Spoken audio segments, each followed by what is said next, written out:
Cadre du MRC et vous êtes notamment chargé des questions des droits de l'homme au sein de cette formation politique. Vous avez certainement parcouru les journaux, vous avez regardé tout ce qui a été dit au sujet de l'exclusion de Maître Ndoki.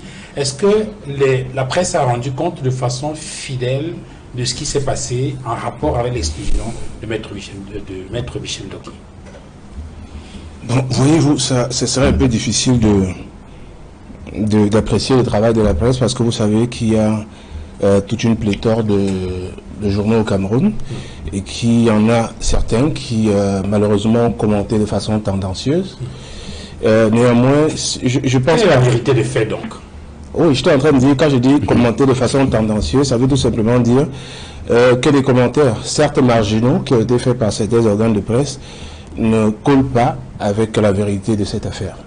Et puisque vous me demandez quels sont les faits, je pense que ce serait un peu escamoter la question que de ne pas commencer par le départ, c'est-à-dire au moment où Mme Ndoki arrive dans le MRC.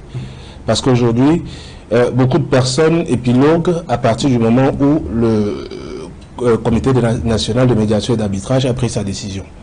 Donc je voudrais quand même attirer l'attention de ceux qui ne le savent pas sur le fait que Mme Ndoki arrive au MRC dans un contexte où le MRC lui a pratiquement déroulé le tapis rouge. On a pratiquement frayé un chemin forcé pour elle. Parce que lorsqu'elle arrive, le parti, pour lui faire honneur, décide de l'installer auprès de la fédération départementale de Douala-Premier. Et figurez-vous qu'il y avait déjà des dirigeants de cette fédération départementale qui sont là depuis pratiquement 1992. Il a fallu se plier en quatre pour les convaincre pour qu'elles acceptent de céder la place à Mme Ndoki. 1992. Non, je veux dire du 2012. Ah, 2012. Oui, 2012. Excusez-moi, si j'ai dit 1992, oui, c'est rien là-dessus. Je veux dire 2012. Donc, quand Mme Ndoki arrive dans le même process au niveau national, il y a également une organisation des femmes qui est un véritable socle de l'expansion du MRC. Vous allez voir que auprès des organes de base, surtout du MRC, les femmes sont très actives. Donc, il y avait un groupe de femmes qui avait réussi à implanter le parti dans le cœur des femmes. Et la hiérarchie du parti a également réussi à convaincre ces femmes-là d'accepter que Maître Ndoki, qui était nouvellement arrivé et qui n'avait pas encore fait ses classes, eh bien, soit désignée au poste de vice-présidente de l'organisation des femmes, ce qui a été fait, et elle a été élue pendant la convention qui s'était tenue en 2018. À la suite de ça, vous avez parlé tout à l'heure du Conseil constitutionnel. Lorsque le contentieux électoral est porté devant le Conseil constitutionnel, il s'avère que le MRC, pour des raisons de promotion de la diversité, du genre, décide, la hiérarchie décide d'autoriser, de permettre à Mme Ndoki de plaider le dossier. Ça n'avait absolument rien à voir avec les compétences, parce qu'il y avait un panel d'avocats outillés, plus anciens d'ailleurs, avec les compétences requises pour plaider le dossier. Mais le MRC a décidé de mettre Ndoki devant, tout simplement parce que la philosophie du parti, c'était de promouvoir le genre, de promouvoir la diversité. Quand je dis ça, c'est pour vous expliquer que dès le départ, Maître Ndoki a toujours été choyé par la hiérarchie du parti. Ça a même suscité des gorges chaudes parce qu'il y a des militants de la première qui se sont dit, mais comment ça se fait qu'un militant qui vient d'arriver soit traité avec autant de facilité, avec autant d'égards, de largesse. Ça, c'est vérifiable ce que je dis. Donc, Mme Ndoki ne peut pas se comporter aujourd'hui comme si elle a toujours été la mal-aimée du MRC. D'ailleurs, vous constatez qu'après les plaidoiries qui sont déroulées devant le Conseil constitutionnel, les militants du MRC, les sympathisants, ont voué une sorte de culte, de respect. On a valorisé Mme Ndoki. Il faut le dire. Mais le concours de circonstances a fait en sorte que un certain nombre de militants du MRC ont malheureusement été embastillés par le régime dictatorial de Yaoundé. Et au sortir de la prison, en même temps que d'autres militants, Mme Ndoki n'était plus la même. Il faut le dire. Parce que quand elle sort de prison, elle a pris ses distances vis-à-vis du parti. Maître Désiré Sikassi, la plainte qui est introduite... Non, je vais y arriver. C'est important ce que je dis. Pourquoi? Parce que... Oui, mais je précise quand même, la plainte que le secrétaire général a adressée et a portée contre Maître Michel Ndoki, on voit activité anti-parti, diffamation, fausse nouvelle, manquement au devoir de loyauté. Oui, je suis en train de dire que je vais arriver à ça. Parce que c'est important de planter le décor pour que les gens comprennent dans quel environnement M. Doki a toujours vécu au sein du MRC. Elle était choyée, elle était une militante particulière à qui on a accordé beaucoup de faveurs. Donc il n'y a pas de raison qu'on dise qu'aujourd'hui, voilà, le MRC l'a toujours détesté parce qu'elle n'est pas ceci, elle n'est pas cela. Il faut le dire. Et je disais que lorsqu'elle sort de prison, c'était plus la même personne. Parce que nous, au sein du parti, on ne l'a plus jamais revue. Elle ne participait plus à aucune activité du parti, que ce soit auprès de l'organisation des femmes, auprès de sa base même à la Fédération communale de Douala-Premier. Nous avons découvert un jour où elle a annoncé sa candidature, ce qui est normal, sur une chaîne de télé, je vais la citer, Canal 2. Et bon, c'était en juin 2022. Dès le premier instant où elle annonce la candidature, elle annonce également les couleurs en disant que normalement le président Campton ne devrait pas être candidat. Et que si d'aventure il est candidat, dans les jours qui suivent, elle a dit, ce serait parce qu'il aurait tripatouillé le statut après la convention pour se donner encore la possibilité d'être candidat. Voilà où nous, on constate que, bon, il y a quand même un problème qui se pose. À côté de ça, est-ce que vous savez que Mme Awamsou Mispa, qui est la présidente de l'organisation des femmes, elle a été condamnée arbitrairement, injustement par le tribunal militaire. Aujourd'hui, elle vit dans la clandestinité. Madame Doki, qui est la première vice-présidente, normalement aurait dû prendre les rênes de l'organisation des femmes. Jusqu'aujourd'hui, elle n'a jamais rencontré une seule femme. Aucune réunion. Il faut que vous le sachiez. Parce que c'est important pour quelqu'un qui a la prétention de devenir président du MRC, de montrer son véritable amour pour le parti en rassemblant les gens. Ça, c'est important de le dire. Maintenant, après l'annonce de la candidature, on a quand même vu qu'il y avait un certain nombre de déclarations publiques, des sorties récurrentes qui tendaient à vilipender le président du parti. Et comme vous l'avez dit tout à l'heure, le principe de la liberté d'expression est fondamental au sein du MRC. D'ailleurs, à un moment, le président, il disait qu'il n'y a pas d'exclusion au MRC.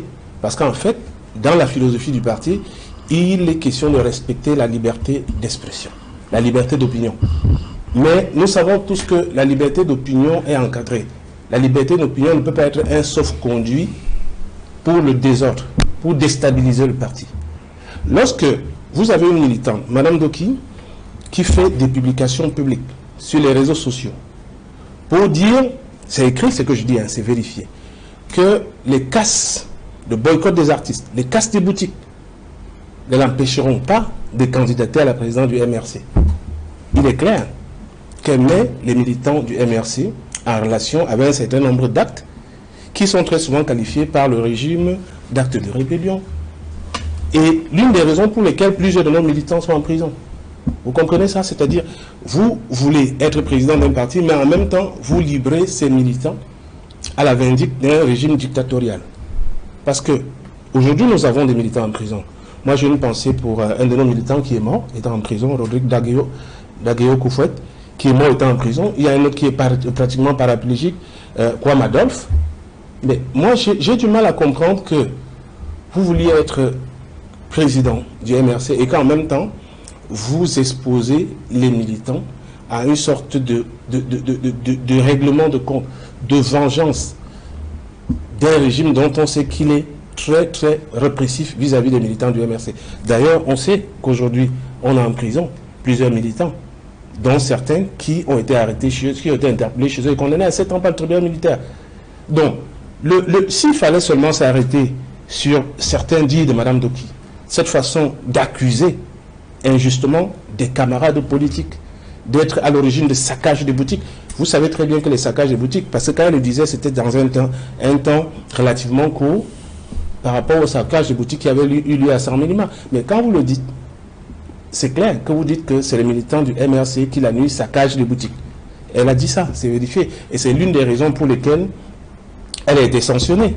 Donc, lorsqu'on parle de refus de... Dans le mémoire quand même qu'elle a introduit et qu'elle a fait valoir pour sa défense, elle a indiqué qu'en fait, ce n'était pas l'intention qu'elle avait lorsqu'elle a écrit. Bon, elle a indiqué que ce n'était pas l'intention qu'elle avait lorsqu'elle a écrit. Sauf que lorsqu'on a une personne à viser, quand vous prenez la peine de faire une déclaration publique, rassurez-vous qu'elle peut être comprise autrement que vous. Et je puis vous assurer que la majorité des gens qui ont lu cette déclaration, hormis peut-être les gens du régime qui nous persécutent, la majorité des gens, du moins les militants, tels que ça nous revient, ont perçu cela comme une forme d'accusation de nature a révélé une forme de trahison vis-à-vis du parti. Parce qu'il faut quand même comprendre que le fait de présenter sa candidature, de déclarer qu'on sera candidat à une élection, ne peut pas être un moyen de pression sur un parti politique pour obtenir peut-être une forme de présidence forcée. Non, c'est pas comme ça. Parce que justement, ce que beaucoup perçoivent dans l'opinion publique maintenant, c'est que c'est l'annonce de sa candidature qui est à l'origine de cette exclusion. Non, mais je vous parle des faits. Je suis en train de dire qu'il y a un distinguo à faire entre ce que certains pensent et ce qui est. Je suis en train de vous dire, j'ai donné un certain nombre de faits, d'éléments factuels. Je vous dis, Madame Doki a fait une déclaration publique sur son compte Facebook, elle n'a jamais contredit, où elle a écrit que les saccages, les boycotts des artistes, les saccages des boutiques pendant la nuit ne la feront pas reculer. Donc, et en même temps, elle a écrit en bas de la publication, en dessous de la publication, que le MRC n'appartient pas à Kamto. Ça veut dire qu'elle lie le président Kamto à tout ce qu'elle a décrit. En plus de ça, Madame Doki a développé un projet qu'elle a appelé un projet de bâtisseurs. Au sein du parti, du MRC, il y a une charte de bonne conduite et de discipline qui interdit de porter un projet autre que celui du parti. Et c'est normal, parce que quand vous êtes dans une organisation, vous devez respecter les directives et le règlement intérieur de l'organisation. Maintenant, parlant de l'exclusion proprement dite, moi je crois que le MRC n'est pas le premier parti à exclure. D'ailleurs, vous avez bien fait de citer le cas de M. Messanga Nyamdi. Voilà, donc en France, j'ai vu Marine Le Pen, quand elle est arrivée présidente du parti Le Front National, c'est sous sa présidence que son père, qui était le fondateur du Front National, avait été exclu du parti parce qu'il tenait une propagande que le nouveau courant du Front National qualifiait de raciste. On a vu le maire, le maire de Saint-Étienne, il y a l'année dernière, il a pratiquement été exclu parce qu'il avait critiqué une opinion politique de Valérie Pécresse et Éric Ciotti. Donc, on ne peut pas se comporter comme si l'exclusion est une nouveauté qui naît avec le MRC. Mais ce qui est quand même particulier pour nous et qui est important pour nous, c'est que nous constatons que, pour ceux qui savent comment le MRC marche, les militants du MRC, à 99,99%, dès le départ, demandaient des sanctions disciplinaires exemplaires. Et certains ont même reproché au MRC d'avoir pris beaucoup de temps. Et si vous regardez aujourd'hui, vous avez les réseaux sociaux qui en sont un véritable baromètre pour savoir si la décision qui a été rendue correspond à la volonté de la base. Parce qu'il faut le dire, un parti politique, c'est ça. Les partis politiques doivent s'arranger pour que leur manière, les décisions qu'elles prennent soient en conformité avec la vision politique de la base. Et je dis et je répète que les militants du MRC sont à l'unisson, d'accord avec les décisions rendues contre Ndoki. Certains compatriotes qui contestent sont au demeurant des gens du MRC et du RDPC qui semblent beaucoup plus soucieuses de l'exclusion, qui demandent, mais vous ne deviez pas exclure Madame Doki, doit rester la MRC. C'est quand même incroyable, on n'a jamais vu ça. Vous voyez, donc, et à côté de ça, quand vous constatez que vous avez parlé tout à l'heure de la presse, les organes de presse qui tiennent des propos tendant à lier l'exclusion de Mme Doki au fait qu'elle s'est apporté sa candidature. Mais moi, je veux tout simplement dire que c'est rigolo. Mais ça ressemble à de la manipulation. Une manipulation grotesque qui est alimentée par le régime. Parce que Edmond l'a dit tout à l'heure, il ne faut pas oublier que derrière ce qui se passe, parce que vous dites que c'est un mauvais vent qui passe. Pour nous, ce n'est pas un mauvais vent au sein du MRC. Pour nous, c'est un événement normal, parce que dès la création du MRC, il ne se passe pas 6 mois sans que vous ayez des troubles faits au sein du parti. Donc on est un peu habitué. Je dirais tout simplement que le cas de Mme Doki, ça va se passer comme tous les autres. Nous, on va prendre ça comme tous les autres cas, et à la fin, pour nous, ce serait un peu comme une tempête dans un verre d'eau.